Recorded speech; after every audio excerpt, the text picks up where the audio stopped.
В вопросах демонической иерархии царит такая же неразбериха, как и в вариантах классификации. Несмотря на то, что ад зачастую представляется как царство хаоса и беспорядка, человечество всегда неудержимо тянуло приписать ему стройную иерархическую систему. В популярных гримуарах 16-17 столетий, таких как Гран-гримуар и Гримориум Верум, владыками ада названы Люцифер, император, Вельзевул, князь, и Астарот, великий герцог, которым подчинены 6 высокопоставленных духов и множество более мелких. В других книгах могут упоминаться не 3, а 4 верховных иерарха тьмы, соответствующие 4 сторонам света. К 3 вышеперечисленным добавляется то Велиал, то Левиафан, то Молох. Петер Бинсфельд, демонолог 16 столетия, выделил 7 главных, по его мнению, демонов, соответствующих 7 смертным грехам. Люцифер ассоциируется у него с гордостью, Мамонна со скупостью, Асмодей командует похотью, Сатана – гневом, Вельзевул соотносится с чревоугодием, Левиафан с завистью, Бельфигор с ленью. В поздней Каббале 10 архидьяволов соответствуют 10 злым сефиротам, темным силам. Среди них Сатана, Вельзевул, Люцифер, Астарот, Асмодей, Бельфигор, Ваал, Адрамелех, Лилит и Наамах. Иоганн Вейер в «О хитростях демонов» попытался нарисовать полную картину адской империи, приписав каждому демону соответствующий чин или должность. Верховным правителем ада у него выступает Вельзевул, среди высших князей Эврином, Плутон, Молох и другие.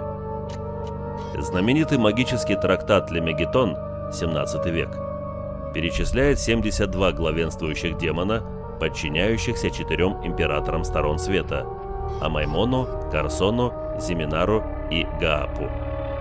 В соответствии с феодальным строем того времени, демоны носят титулы королей, герцогов, графов, маркизов и губернаторов, однако о подчиненности менее значимых более значимым ничего не сказано.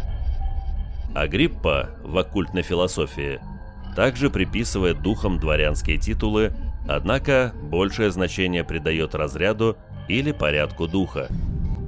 «Да будет известно, — писал он, — что дух низшего порядка, какое бы достоинство ему ни было присуще, всегда ниже духов высшего порядка.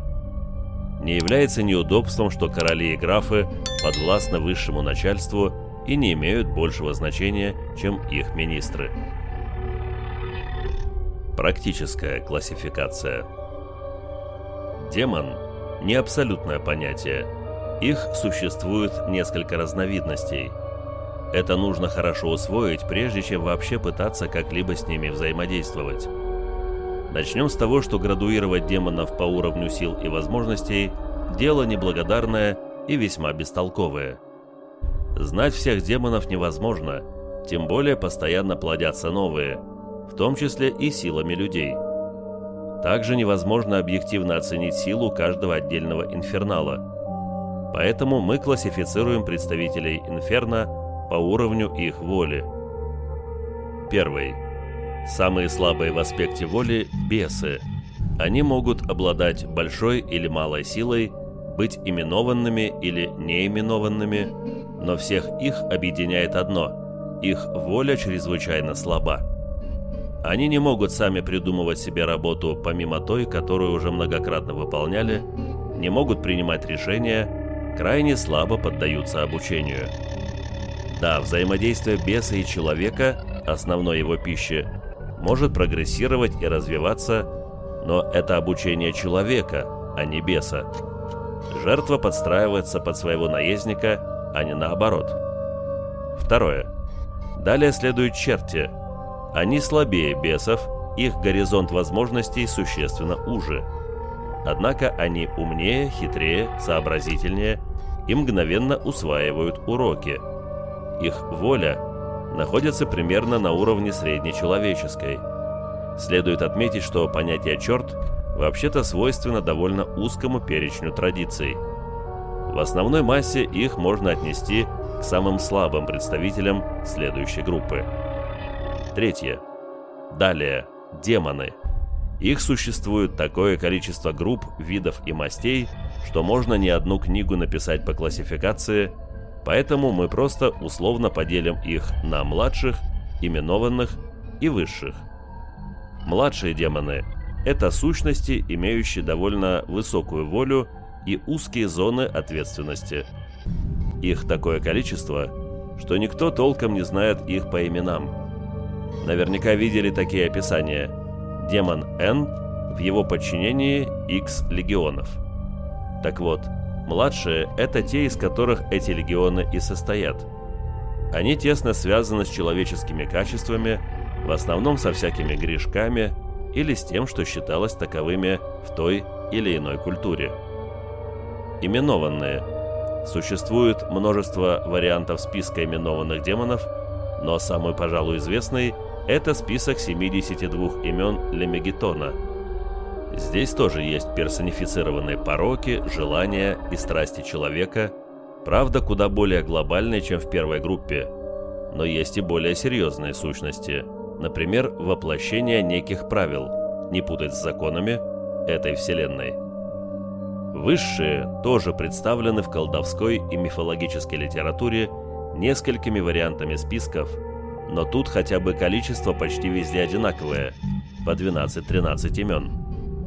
В данную категорию попадают те демоны, которых в народе принято называть демонобоги или зверобоги.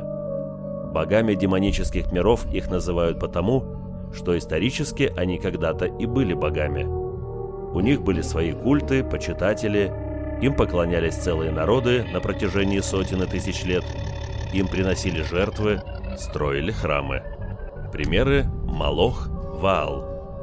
Просто у людей так принято, что сначала верят в одних богов, потом приходят соседи, завоевывают и объявляют прежних богов демонами. Эмблемы. Наверняка вы слышали или читали такое. Демон N имеет X эмблем. Что это значит с прикладной точки зрения? Независимо от природы демона, персонификация, бывшее божество и так далее, его мощь может быть настолько велика, что даже в рамках своего мира он находится под угрозой распада. Как с воздушным шариком в вакууме. Если давление снаружи существенно меньше давления внутри шарика, то его просто разорвет. И тогда демон выделяет отдельные свои качества в обособленную сущность со своим индивидуальным именем, обликом и качествами. Естественно, эмблема не отдельная личность. По сути, демон со всеми своими эмблемами – это некий муравейник, имеющий общее сознание, но каждая часть которого представляет собой почти самостоятельную субличность. Существо, построенное по принципу муравейника, практически неуничтожимо. Его части невозможно подчинить по отдельности, а мощь каждой части может стремительно меняться. Из широко известных примеров Элигор с его эмблемами. Тем не менее, наличие эмблем – это не универсальный показатель мощи демона.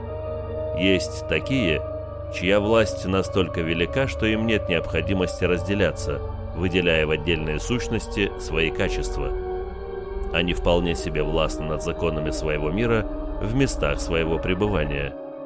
Пример – Ваал, который вообще бывший бог, однако представляется единым целым.